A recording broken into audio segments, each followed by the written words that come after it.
From the JAMA Network, this is JAMA Clinical Reviews, interviews and ideas about innovations in medicine, science, and clinical practice. Here's your host. Hello, and welcome to this JAMA Clinical Review podcast. I'm Mary McDermott, Deputy Editor of JAMA, and I am here today with Dr. Pat Hoddinott to discuss results of her clinical trial testing whether text messaging and financial incentives attains meaningful weight loss in men with obesity. Dr. Hoddinott is Professor of Primary Care at the University of Stirling in Scotland. Welcome, Dr. Hoddinott. Thank you. Thank you for inviting me. So let's start by having you tell us about your clinical trial. Could you just describe what scientific question you set out to address, and then also give us an overview of the clinical trial design? Well, our primary research question was to find out whether text messages, with or without financial incentives, could help men living with obesity to lose weight over 12 months. And the Game of Stones trial is a 3-arm assessor blind randomized clinical trial which recruited 585 men living with obesity in and around Belfast, Bristol, and Glasgow in the UK. And so we set out to try and recruit an underserved population of men who don't normally attend weight management services. And we used 2 recruitment strategies, a community strategy and a GP strategy. Now, for the community strategy, we were recruiting during the COVID pandemic, so that provided some challenges for us. So we set up stalls in shopping malls and places outdoors frequented by men, and we used social media adverts, posters, and flyers. For the GP strategy, we targeted practices in more disadvantaged areas, and we asked GPs to send invitation letters to potentially eligible men that they knew. And any man over the age of 18 with a body mass index of 30 or more could express an interest in joining the study, either by going to our website or by phoning us or by sending us an email. So the men were randomized into 3 groups. The first group was automated behavioral text messages with the financial endowment incentives. The second group were exactly the same text messages. And the third group was a waiting list control group where men received the first 3 months of text messages, but only after 12 months. So I'll say a little bit more about the financial incentive intervention. And this was based on behavioral economic theory around loss aversion. And that proposes that the prospect of losing money is more likely to be motivating than gaining money. So at the start, men were told that £400 had been put in a bank account just for them. And they were given a mock check for £400. And they were told that they would lose some money if they did not meet personal weight loss goals. And there were 3 goals. They were asked to lose 5% of their starting weight at 3 months, 10% at 6 months, and keep that 10% of weight off until 12 months. And there was a very strict weight assessment protocol. To gain the money, men had to be weighed on the study scales and within 3 weeks of their target date. And then at the end of 12 months, the money, if they'd met their goals, was transferred into their bank account. Now, the text messages were designed with men, for men, and they incorporated behavioral change techniques. And they drew on a wide range of theories. And they were helping men to make changes. They considered why men might want to change. And then, importantly, how to stick to those changes over time. And the messages weren't telling participants what to do, because we know that that doesn't really work. And we found that most of the men, they actually knew what a healthy diet was like and that they should be more active. And so the text messages were daily and they came at different times of the day. And we wanted men to know that they were supported. So they were written in a style like they were coming from other men going through the same experience. And all participants in the study received weight management information and a pedometer at the start.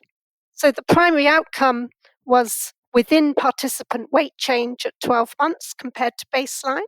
Because there were 3 arms, there were 2 primary comparisons: text messages with financial incentives compared to the control group, and text messages alone compared to the control group. And we used confidence intervals of 97.5% because we were making 2 comparisons.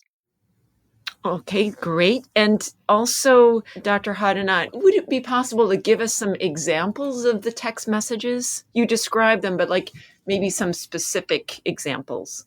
So, some examples. Paul found that by walking a different way home from work, he could avoid the temptation of going into the takeaway. Another example is, weekend coming up, finally. Remember Gavin's tip, the power of meal prep helps you stay ahead.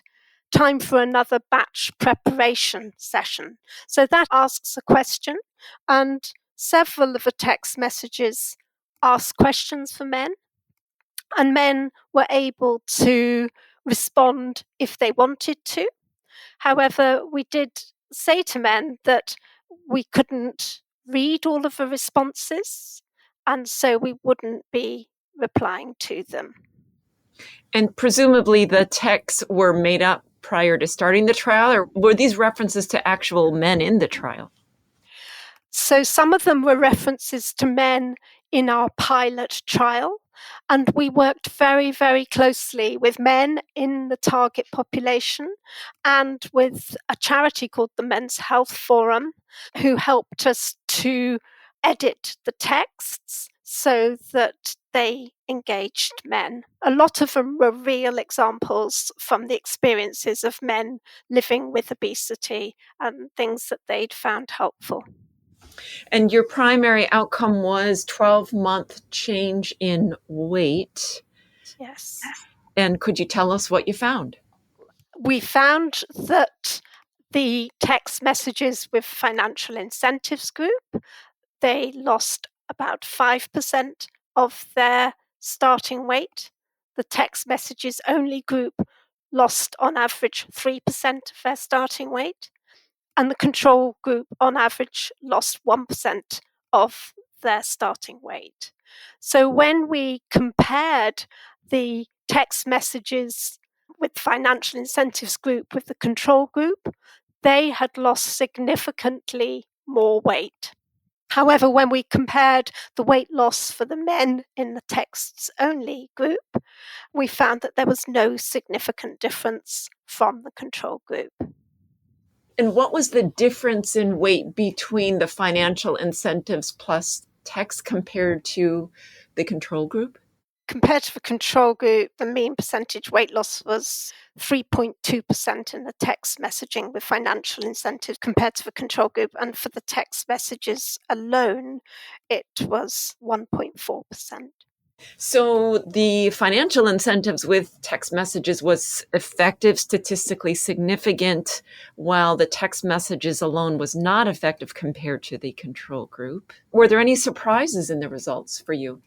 The surprises were really in the very unusual population of men that we managed to engage in this trial. We were really struck by how unwell some of our participants were. We found that 39% of the men were living in the more disadvantaged postcode areas. 71% had at least one obesity-related comorbidity.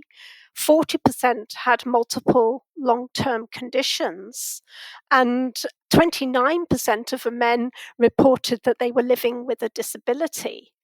And 25% of men reported that a doctor had diagnosed that they'd got a mental health condition.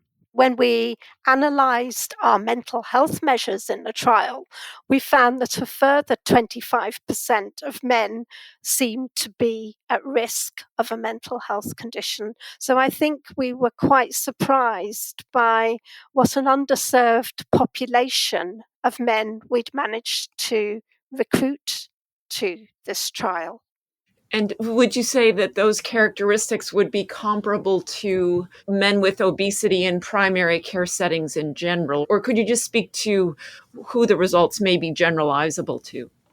Well, interestingly, we compared the characteristics for men recruited through the GP route and through the community route. And there were some quite interesting differences in that, not surprisingly, more of the men recruited through the GP letters had comorbidities, but more of the men recruited through the community had mental health problems. So we feel that this is generalizable to a community population that perhaps don't engage with primary care services very much, as well as to a primary care population. And in fact, we'd say that it probably covers all men, because many of our men were actually under secondary care services as well. Why do you think the text messaging alone intervention was not effective compared to the control group? Well, I think it's interesting. The amount of weight lost is very similar to many other trials of text messages. Losing 3% of your weight at 12 months from baseline is comparable. And what we found really, if we look at the participant level data, is that it worked for some men and not for others, which is not a surprise. And some men loved the text messages, but there were other men who it wasn't quite for them. And I think we always know this. Text messages or any obesity weight management intervention, there isn't one size that fits all. Different interventions suit different people. And I just want to comment that since the control group lost a bit of weight, that the difference between the text messages alone and the control group was about 1.4% greater weight loss in the text messaging group, right? Yes. Okay. And then I wanted to ask you, what do you think the role of behavioral interventions like this is, given the increasing availability of the GLP-1 receptor agonists, the medicines like semaglutide, for example? Yes, that's a very interesting question because it's such a changing landscape. And indeed, it was changing while we were undertaking this trial. My view is that obesity is such a complex problem, it's such a growing problem globally. We need a toolbox with an awful lot of different tools in it to meet everybody's needs. I think the challenges with the GLP-1 receptor agonists is that, are they going to be affordable for all of the people with obesity?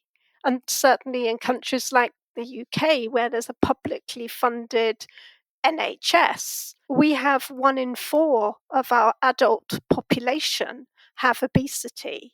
And so I think there are interesting decisions to be made for society, really, about how we use these very, very important and very effective weight loss drugs. And I suppose there will always be people with side effects to these drugs. There'll be some people who don't want to take weight loss medication. And if they're not provided by the health service, then what are the options for low-income people who perhaps can't afford weight loss drugs to purchase them privately? So I think there's room in the obesity toolbox for a real wide range of interventions, including those that are effective, like Game of Stones. What were some of the limitations of the clinical trial?